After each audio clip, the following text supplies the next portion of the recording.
नमस्कार। अच्छा संपूर्ण खबर को यही समय एक बड़ खबर आसी पहुंचुची। पलातक व्यवसायी मेहुल चोक्सी अटक। बेल्जियम पुलिस द्वारा मेहुल चोक्सी अटक करा जायछि एवं बेल्जियम रे निज पत्नी प्रीति चोक्सी सह रहउतले मेहुल। पंजाब नेशनल बैंक रु कोटी कोटी टंकार ऋण नेउतले मेहुल, हेले ऋण परिशोध करिवार विफल होइतिले परे भारत रो पळाइतिले मेहुल चोक्सी। मेहुल को नहीं भारत रे हलचल सृष्टि होइतिला, राजनीतिक बयानबाजी जोर धरतिला।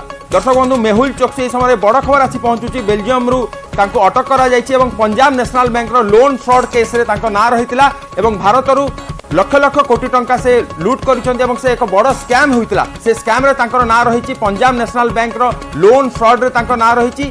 इंटरपोल रो रेड कॉर्नर नोटिस मध्ये तांको ऊपर जारी करा जायतिला एवं CBI central bureau of investigation तांको ऊपर केस मध्ये करिछि। दर्शक बंधु 1.8 बिलियन डॉलर रो फ्रॉड तांको ना रहिछि एवं तांको एबे गिरफ्त करा जायछि बेल्जियम रु। आम सहित अधिक सूचना पे विक्रम रहिछंती। विक्रम कौन रहिछि एबे लेटेस्ट अपडेट?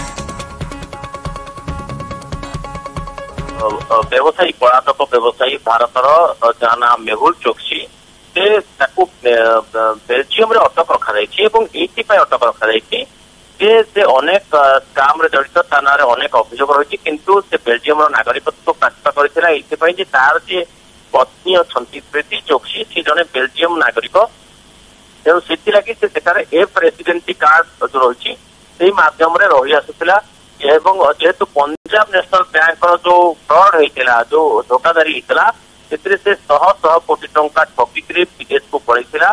तेबे भारत सरकार विभिन्न देश सहित तार प्रत्यार्पण नहीं धरवा नहीं चाप प्रयोग कर देश पर देश बदल गत 2023 मसीहा नवेम्बर 15 ठारू ताको बेल्जियम रे रहिबा पई गोटे आबासिक भिसा बा जहाँ कहुए नागरिकत्व कहीपर गोटे आश्रय प्रदान कर वर्तमान से नागरिकत्व दबा पूर्व से नागरिकत्व उद्यम करुला, पूर्व अटक